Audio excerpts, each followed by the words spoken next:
원달러 환율이 폭등했다. 참 실질적으로 요게 차액거래 선물한 시장을 가보면 원달러 환율이 장난이 아닙니다. 요즘은 말입니다. 새벽 2시까지 환율시장 외환시장이 열리니까 환율 보십시오. 1378원까지 올라갔습니다. 1378원까지. 이게 여러분 1356원까지 떨어졌던 거거든요. 56원. 그러면 정확히 22원이 차이가 나죠. 그러니까 요 며칠 사이에 원달러 환율이 22원이 올라갔다는 뜻이에요. 그전에는 1356원까지 떨어졌고요. 왜 떨어졌을까요? 당연히 미국의 금리 인하가 빨라지고 그것도 말입니다. 9월에 2.5% 내린다. 이 분위기에서요.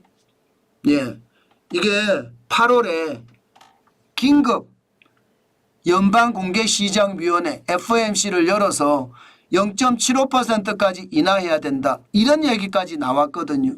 금리 인하를 굉장히 빠르게 한다는 뜻이죠. B컷이 아니라 울트라 스텝, 울트라 스텝이 나타날 수도 있다. 그런 이야기였거든요. 여기에다가 일본이 금리를 예상보다 많이 올렸습니다. 0.1%의 금리를 0.25%로 올렸고요. 그러면서 시장에서는 일본이 왜 저렇게 금리를 많이 올려? 이런 분위기가 나타났습니다. 그 바람에 미국은 금리를 내린다. 일본은 금리를 올린다. 그러면 상황이 어떻게 될까요? 상황이. 그만큼 말입니다. 원화의 가치는 엔화를 따라가면서 원화의 가치는 계속 올라갔습니다. 그래서 1356원까지 올라갔던 겁니다. 환율로 보면 떨어진 거죠. 환율로 보면. 그것이 말입니다. 다시 1378원이 됐다는 것은 뭔가 시장의 변화가 굉장히 있었다는 이야기죠. 실제로 시장의 변화가 굉장히 있었습니다. 어제 코스피는요. 폭락했다가 다시 반등을 했습니다. 폭락했다가 2441.55에서 2522.15까지 일단 반등을 해서 하루 만에 반등했고요. 코스닥도 마찬가지 691.28에서 732.87로 하루 만에 반등했습니다.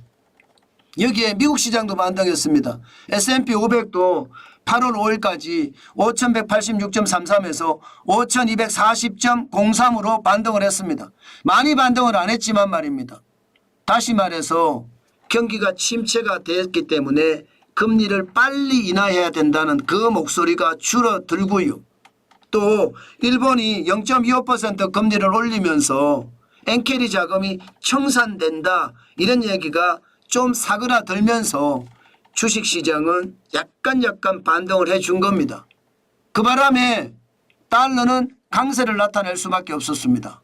달러가 실질적으로 강세를 나타낼 수밖에 없었거든요. 왜냐하면 이제 긴급 연방공개시장위원회 열 필요가 없거든요.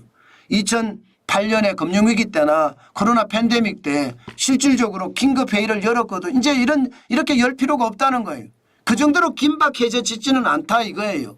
그러면 예정대로 9월에 0.5%포인트 미국이 금리를 내리든 아니면 0.5%포인트 금리를 내리든 이게 그냥 수순대로 간다. 이런 분위기가 만들어지고 달러 인덱스도 말입니다. 약간 올라갔습니다. 102.97이지만 그래도 이게 올라간 수치입니다. 102.87에서 102.92까지 올라갔으니까 달러 강세가 약간 다시 나타났다는 뜻이죠. 그러니까 환율이 원상복귀하는 겁니다. 환율이 원상복귀. 실제로 원달러 환율도요. 계속 올라서 1375.6원까지도 올라갔었잖아요. 이게 1356원까지 떨어졌다가 1375.6원. 오늘 시장의 마감 외국간 시장에서 보면 실제로 외국간 시장이 아니라 차익거래 선물한 시장에서 보면 이게 1378원까지 올라간 것. 이것을 보면 시장의 분위기 조금씩 느껴지시죠. 그러면 여러분 상황이 이러면 달러를 사야 될까요? 아니면 더 팔아야 될까요? 이게 참 고민일 거예요. 누구나. 저는 여러분들에게 늘 말씀을 드립니다. 이게 달러가 필요하신 분들이 있어요. 뭐 자녀들이 해외에서 공부를 한다든가 아니면 달러로 결제해야 된다든가 이런 분들은 분할 매수하셔야 되는 것 당연하고요. 당연히 필요한 거니까 분할 매수해야 되는 건 당연하고요. 또한 말입니다. 이게 환테크 하시는 분들 있잖아요. 달러를 사서 비쌀 때 사서 쌀 때 파는 환테크 하시는 분들은 지금 시장에 어떤 움직임을 봐보면서 예리하게 사시는 분들도 있습니다. 1356원이 내려가니까 바로 사들이더라고요. 예, 바로 사들이고요. 1375원, 80원, 90원이 가면 또 팔아버리고요. 그러니까 이게 많이 떨어졌을 때 예, 이게 사들이고 많이 올라갔을 때 파는 그런 형태를 취하거든요. 저는 여러분에게 반드시 환테크를 하고 싶다 그런 생각이 있다면요. 적어도 달러의 포지션을요. 7등급으로 나누십시오. 7등급을 왜 나누느냐. 이게 가장 많이 올라갔을 때 그리고 가장 많이 떨어졌을 때 이것을 7등급으로 나눈 다음에 돈의 덩어리도 7등급으로 나눠 가지면서 이게 시장을 보는 게 굉장히 좋습니다. 그런 다음에 말입니다. 내가 비쌀 때 샀던 거는 예, 쌀 때 빨리 파는 거고요. 그죠? 쌀 때 샀던 것은 더 싸기를 기다렸다 팔면 됩니다. 저는 그래서 환테크도요. 이게 전략적으로 해야지 그냥 있는 그대로 느낌대로 하는 것은 아닌 것 같습니다. 그래서 예, 환테크는 많이 떨어졌을 때를 대비하는 것 굉장히 중요하고요. 예, 또한 예, 많이 올랐을 때 대비하는 것도 굉장히 중요합니다. 그러면 나는 어떻게 하느냐? 저는 어떻게 하느냐? 저는 유튜브를 하기 때문에 많은 달러는 아니지만 매월 달러가 들어옵니다. 그렇기 때문에 저는 달러를 사들이는 일은 거의 없습니다. 대신에 많이 올랐을 때 팝니다.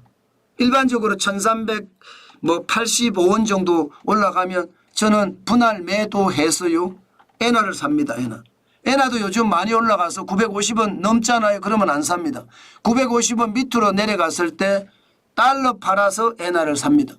저는 지금 현재 그렇게 하고 있습니다. 그래서 또 엔화가 많이 올라가는 바람에 저는 예, 환테크에 나름대로는 성공한 환테크를 하고 있는 거죠. 여러분들도요. 시장을 좀 지독하게 보다 보면 그런 것들이 보이거든요. 많은 돈은 아닐지 모르지만 환테크는 자주 일어날 수 있는 돈이고 요즘 같을 때는요. 그래서 많은 자금을 운영할 수도 있으니까 시장을 뚫어지게 보고요. 또 정환진 TV를 예, 따라서 추적하면서 예, 시청을 하면 아마 달러에 대한 어떤 생각, 엔화에 대한 생각 많이 달라질 겁니다. 저는 여러분들에게 정환진 TV를 추적 시청을 해라 그 말씀을 꼭 드리고 싶어요. 정환진 TV는 거짓말하지 않습니다. 있는 그대로의 어떤 이야기를 하고 있거든요. 그래서 여러분 시장을 반드시 봤으면 좋겠습니다.